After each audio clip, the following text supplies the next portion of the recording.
Kalpetta Elston എസ്റ്റേറ്റിൽ മാതൃകാ township നിർമ്മാണത്തിന് തുടക്കമാകുമ്പോൾ വലിയ പ്രതീക്ഷയിലാണ് മുണ്ടക്കൈ ചൂരൽമല ദുരന്ത ബാധിതർ. എത്രയും വേഗം നിർമ്മാണ പ്രവൃത്തികൾ പൂർത്തീകരിക്കണമെന്നാണ് വാടക വീടുകളിലും ബന്ധുവീടുകളിലും കഴിച്ചുകൂട്ടുന്നവർക്ക് പറയാനുള്ളത്.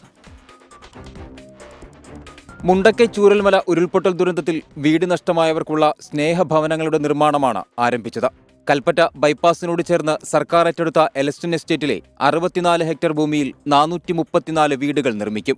7 സെന്റ് വീതമുള്ള പ്ലോട്ടുകളിൽ 1000 ചതുരശ്രയടി വിസ്തൃതിയിലാണ് വീടുകളുടെ നിർമ്മാണം. 2 ബെഡ്റൂമുകൾ, dining hall, sitout, reading room, bathroom, അടുക്കള, വർക്കിംഗ് ഏരിയ എന്നീ സൗകര്യങ്ങളുണ്ടാകും. ഒറ്റനില വീടുകളാണ് നിർമ്മിക്കുന്നതെങ്കിലും ഭാവിയിൽ ഇരുനിലയാക്കാൻ കഴിയും വിധം അടിത്തറ ശക്തമാക്കും. നിർമ്മാണ പ്രവൃത്തികൾക്ക് തുടക്കമായതോടെ 8 മാസത്തോളമായി വാടക വീടുകളിലും ബന്ധുവീടുകളിലും കഴിയുന്നവർ വലിയ പ്രതീക്ഷയിലാണ്. ഇവിടെ സ്ഥലമൊക്കെ നല്ല രസമുണ്ട് കാണാൻ.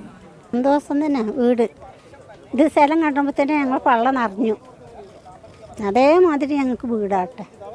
പട്ടിക വിപുലീകരിക്കണമെന്നും അർഹരായ മുഴുവൻ പേർക്കും വീട് ലഭ്യമാക്കണമെന്നും ഇവർ ആവശ്യപ്പെടുന്നു.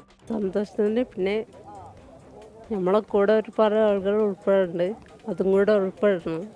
ടൗൺഷിപ്പിൽ വീടുകൾക്ക് പുറമെ ആരോഗ്യ കേന്ദ്രം, മാർക്കറ്റ്, അംഗൻവാടി, കമ്മ്യൂണിറ്റി സെന്റർ തുടങ്ങിയ സൗകര്യങ്ങളും ഉണ്ടാകും.